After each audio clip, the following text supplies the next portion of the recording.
अब जैसे ही पता लगा नंद बाबा को कि मेरे घर लाला जाए हो, तो नंद बाबा स्नान करने के लिए नदी में चल पड़े। यमुना नदी में गए, डुबकी लगाई, 108 डुबकियां लगाई कि धन्य हो गए मेरे भाग कि मेरे घर संतान आ गई इस बुढ़ापे की अवस्था में जहाँ कोई उम्मीद नहीं बची थी। और क्या नहीं किया नंद बाबा ने, यज्ञ अनुष्ठान दान तप सब कुछ किया, लेकिन फिर भी संतान नहीं मिली। और कब मिली? जब अवस्था भी बीतने वाली थी। लेकिन महाराज यशोदा और वसुदेव, यशोदा और नंद बाबा के विषय में कहा जाता है कि भले ही वो चौथी अवस्था में थे, लेकिन उनको देखने पर कोई कह नहीं सकता था कि ये बुढ़ापे में है।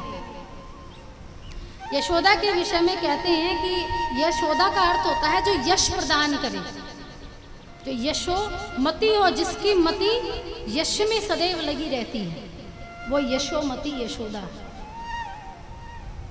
और वही यशोदा जब दधि मंथन करती थी तो दूर से देखने पर ऐसा लगता था मानो 85 साल की नहीं 16 साल की युवती दूध दोह रही है। इतनी सुंदर थी यशोदा। और ये सुंदरता केवल इस जन्म की ही नहीं, ये सुंदरता पूर्व जन्म की थी।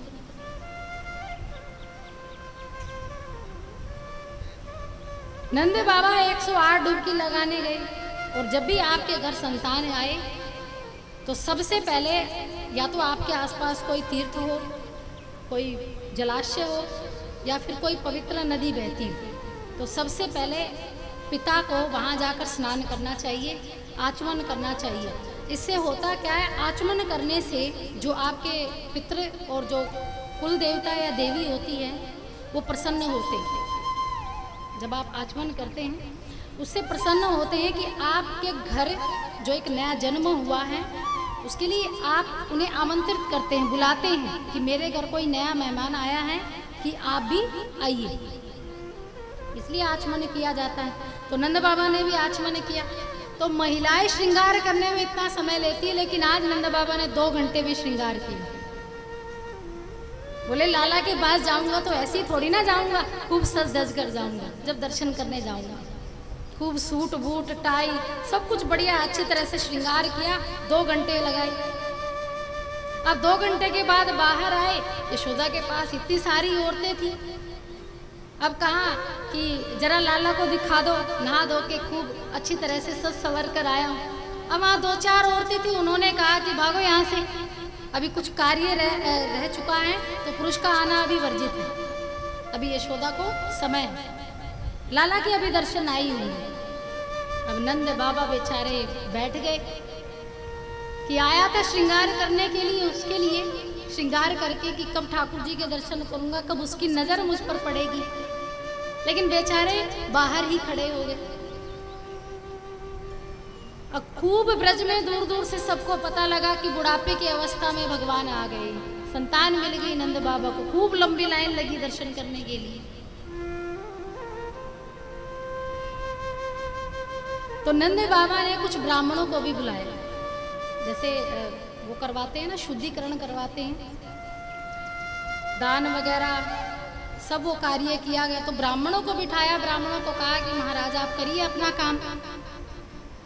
तो बोले आपको भी बैठना पड़ेगा, क्योंकि आपके घर पुत्र हुआ है, जातकर्म संस्कार करना है, तो आपको भी यहाँ बैठना पड़ेगा। तो बोले बैठना जरूरी? बोले हाँ। अब शरीर से तो हवन में बैठ गए, उस स्थान पर बैठ गए, लेकिन मन वही दौड़ रहा है कि ठाकुर जी की लाइन बड़ी लंबी, मेरा नंबर पता नहीं कब आएगा।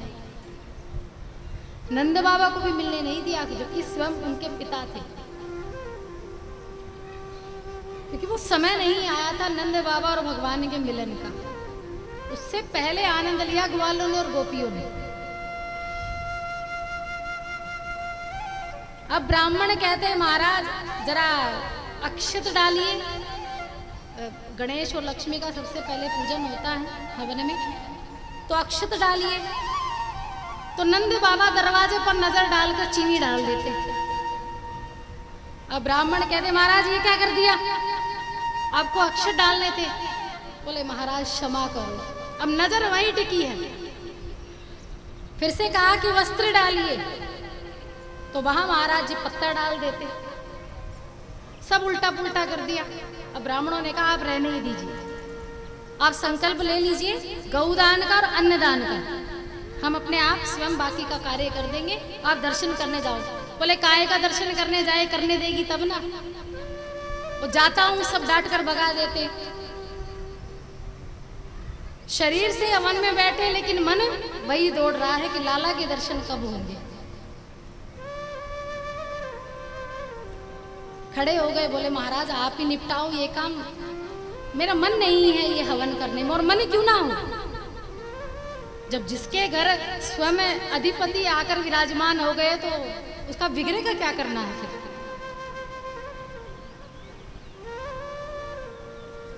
अब एक नंद बाबा के मित्र थे, बड़े करीबी मित्र थे। वो आए दही हांडी लेकर, इतना बड़ा घड़ा सिर पर रखकर आए। और नंद बाबा ने कहा कि आ गए। बोले हाँ, तुम्हें बधाई हो कि तुम्हारे घर लाला हुआ है। देखो मैं कितना बड़ा दही का मटका लेकर आया हूं तेरे लाला के लिए। बोले अच्छा। अब खूब सिंगर मंगर कर बैठे थे, खूब अच्छी तरह से सुंदर दिख रहे थे। नंद बाबा बोले आज तो बड़े सुंदर दिख रहे हैं। बोले क्यों ना हो, आज तक यशोदा सस्ती आई है, आज मैं पहली बार सजा हूं अपने पुत्र के लिए। अब वहां पर कुछ छोटे छोटे बच्चे आ गए, वो नंद बाबा के साथ हंसी ठिठोली करने लगे कि आज तो बड़े दूल्हे जैसे लग रहे हो। अब छेड़ने लगे नंद बाबा को। अब जैसे नंद बाबा उनको डांटने लगे तो जरा सी कोनी लग गई उस मित्र को, और जो सिर पर दही थी वो सारी नंद बाबा के ऊपर। अब नंद बाबा ने कहा ये क्या कर दिया, 2 घंटे लगाए थे, अब तुमने सारी दही मुझ पर फेंक दी।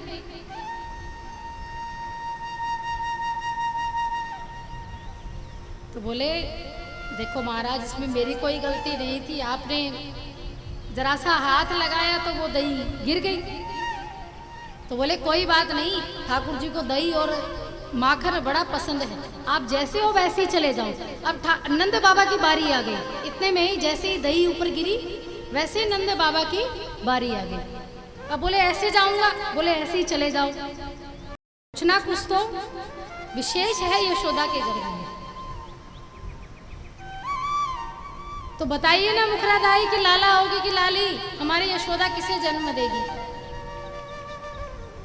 मुख देखूं, माथे की रेखाएं देखूं तो लगे लाला होगा, लेकिन हाथ की नब्ज को देखूं तो लगे लाली होगी। अब तो भगवान ही जाने क्या होगा। मैं हार गई, चक्कर में पड़ गई मुखरादाई। बोले मैया तू भी चक्कर में पड़ गई। बोले तेरा तो छोड़ो, मेरे भी जीवन का पहला ही चक्कर है। मैंने 2000 बच्चों को अपने हाथों से जन्म दिया है, लेकिन आज मैंने भी हाथ ऊपर कर लिए कि मैं नहीं बता पाऊंगी कि लड़का हुआ कि लड़की हुई। और हुआ भी यही कि रात को 12 बजे के बाद क्या अनहोनी घटना घट गई। अब हुई थी यशोदा को छोरी, अब छोरी से छोरा है गयो। अब ये तो राम ही जाने क्या हुआ, क्योंकि रात्रि को तो सब विश्राम कर रहे थे।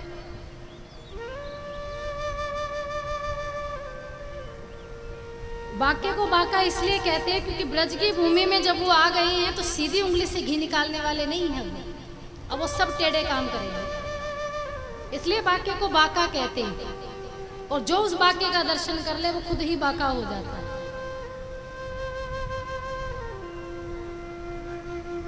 बाकी का अर्थ होता है टेढ़ा, नाम भी टेढ़ा, काम भी टेढ़े, लक्षण भी सारे टेढ़े, इसलिए उनका नाम बाके बिहारी।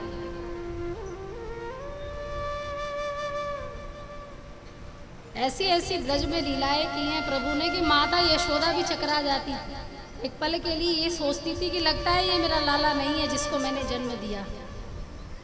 ये अनहोनी घटना ब्रज में घटी कि रात्रि के समय यशोदा ने जिस लाली को जन्म दिया था और भगवान यशोदा का मनोरथ पूरा करने के लिए ब्रज की भूमि में आए। देवकी के गर्भ से भगवान ने भले ही प्रकट हुए, जन्म लिए, लेकिन दुग्ध पान किया यशोदा के गोद में आकर। अब यशोदा कौन थी, क्यों भगवान उसे ही धात्री मानते थे, क्यों आज ये पूरा समाज उसे यशोदा नंदन कहता, क्यों देवकी नंदन नहीं कहता, क्यों यशोदा पुत्र कहा जाता है, क्यों कोई देवकी पुत्र नहीं कहता। देवकी पूर्व जन्म की, देवकी त्रेता युग की केकई थी और जो यशोदा थी वो त्रेता युग की कौशल्या थी। एक अंतर ये है। और दूसरा कारण ये था कि यशोदा पूर्व जन्म में द्रोण और धरा यानी यशोदा और नंद दोनों द्रोण और धरा नाम के पति पत्नी थे।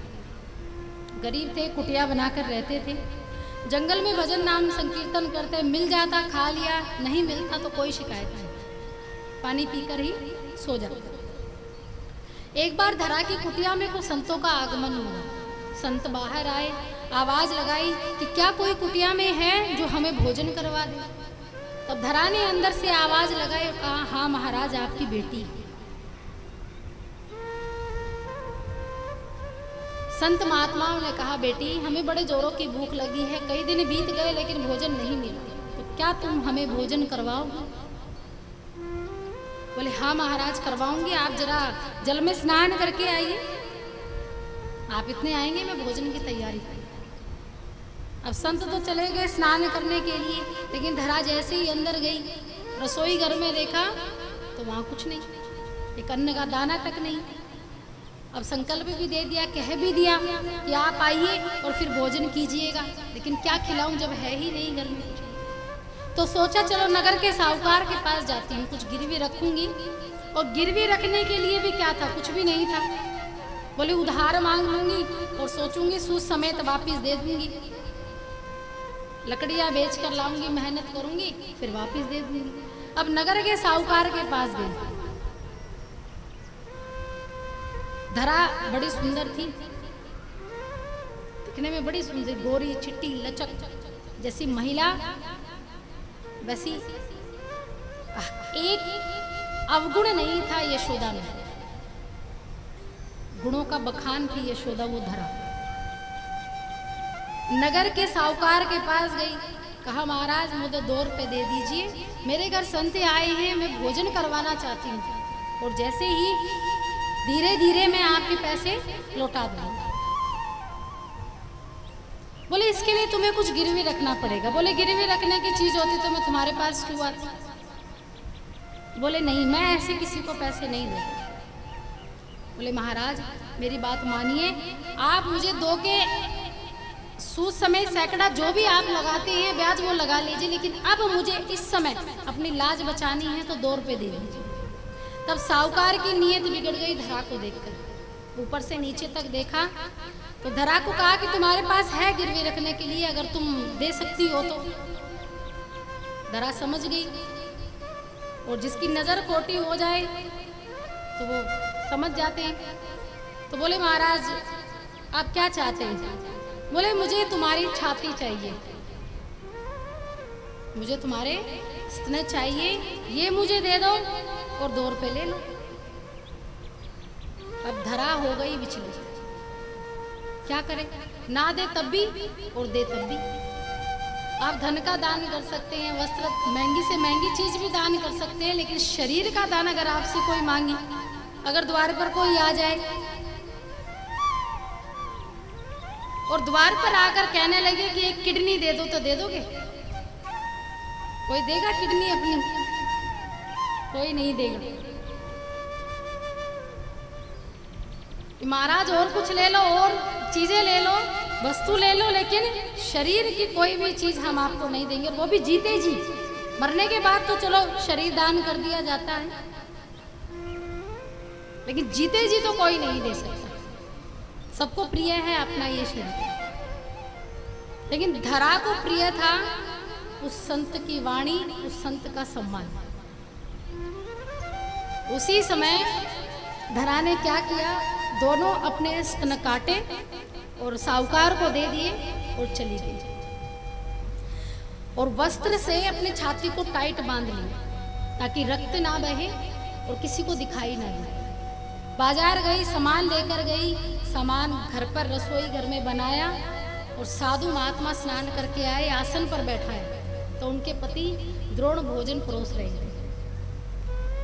खूब चटकारे ले लेकर, क्योंकि अन्नपूर्णा थी साक्षात, बड़ा स्वादिष्ट भोजन बनाती थी। खूब साधु महात्मा उंगली चाट चाट कर भोजन कर रहे थे।